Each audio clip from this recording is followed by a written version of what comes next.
കേന്ദ്ര അവഗണനയ്ക്കെതിരെ ഡൽഹിയിൽ വൻ പ്രതിഷേധവുമായി സംസ്ഥാന സർക്കാർ. രണ്ട് മുഖ്യമന്ത്രിമാരടക്കം ദേശീയ നേതാക്കളും പ്രതിപക്ഷ പാർട്ടികളും പ്രതിഷേധത്തിന് പിന്തുണയുമായി എത്തി. യൂണിയൻ ഗവൺമെന്റ് ഫെഡറലിസത്തെ തകർത്തെന്നും സംസ്ഥാനങ്ങളുടെ അവകാശത്തിനു വേണ്ടിയുള്ള പോരാട്ടമാണിതെന്നും മുഖ്യമന്ത്രി പിണറായി വിജയൻ പറഞ്ഞു.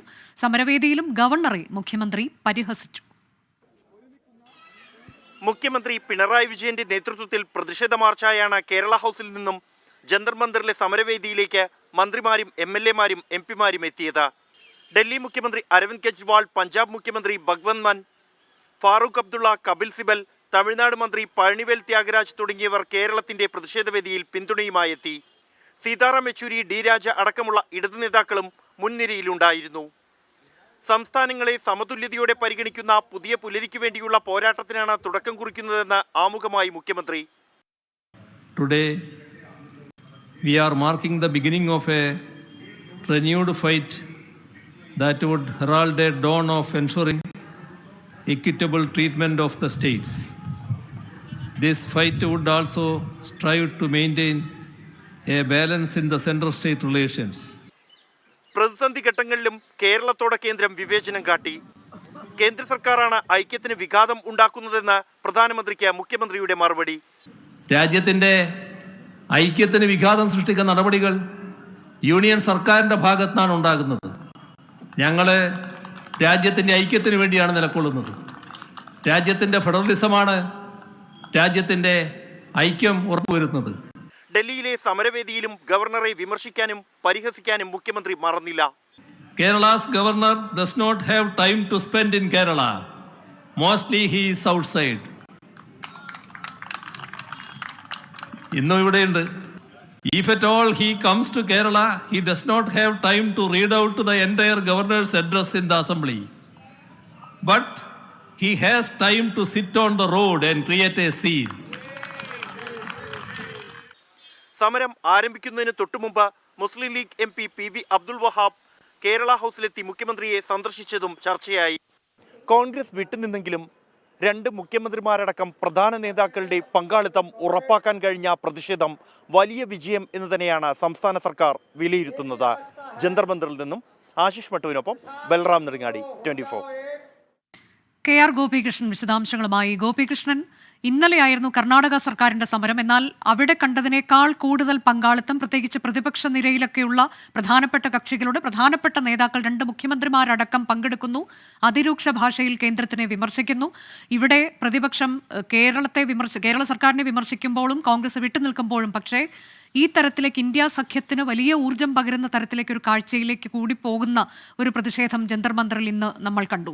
അങ്ങനെ ഒരു ചരിത്ര സംഭവമായി മാറുന്നു ഇത്. ഇന്ന് രാജ്യം നേരിടുന്ന വലിയ പ്രതിസന്ധിയിലേക്ക് എല്ലാ സംസ്ഥാനങ്ങളുടെയും ശ്രദ്ധ ക്ഷണിക്കുന്ന തരത്തിലേക്ക് എന്നതാണോ കേരള സർക്കാരിന്റെ വിലയിരുത്തൽ?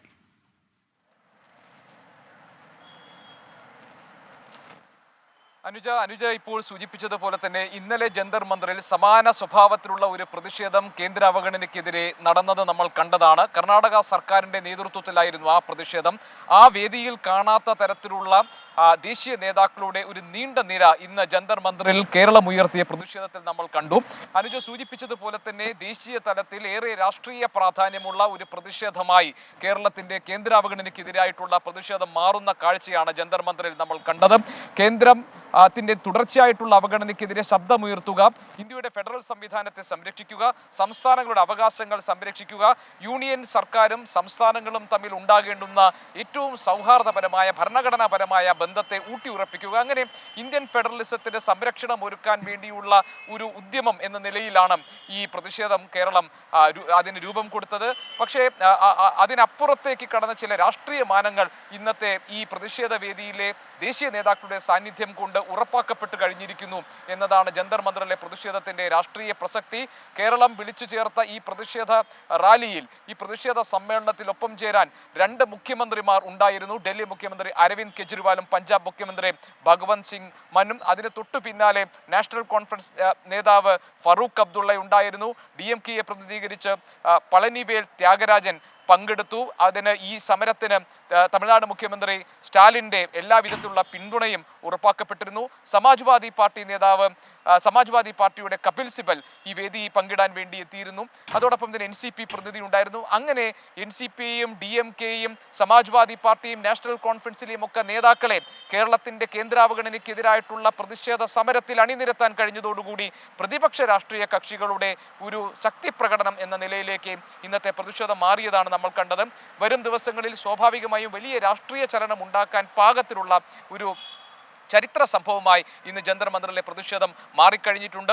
റിപ്പബ്ലിക് ഇന്ത്യയുടെ ചരിത്രത്തിലെ ചുവന്ന ലിപികളിൽ എഴുതപ്പെടുന്ന ദിനം എന്നാണ് ഇന്നത്തെ കേന്ദ്ര അവഗണനയ്ക്കെതിരായിട്ടുള്ള കേരളത്തിന്റെ പ്രതിഷേധത്തെ മുഖ്യമന്ത്രി വിശേഷിപ്പിച്ചത്. 3 തരത്തിലുള്ള അവഗണന കേന്ദ്ര സർക്കാരിൽ നിന്ന് കേരളം നേരിടുന്നു എന്ന് അദ്ദേഹത്തിന്റെ ഉദ്ഘാടന പ്രസംഗത്തിൽ വിശദീകരിക്കുകയുണ്ടായി. അനുജ, സ്വാഭാവികമായും വലിയ രാഷ്ട്രീയ പ്രസക്തി ഇന്ന് ജന്തർ മന്ദിറിൽ ഉണ്ടായിരിക്കുന്ന കേരളത്തിന്റെ പ്രതിഷേധത്തിന് കൈവന്നിരിക്കുന്നു എന്ന് നമുക്ക് ഉറപ്പിച്ചു പറയാം. അനുജ, ജനാധിപത്യത്തിലെ ചരിത്ര ദിനം എന്നാണ് മുഖ്യമന്ത്രി ഈ സമരദിനത്തെ വിശേഷിപ്പിച്ചത്.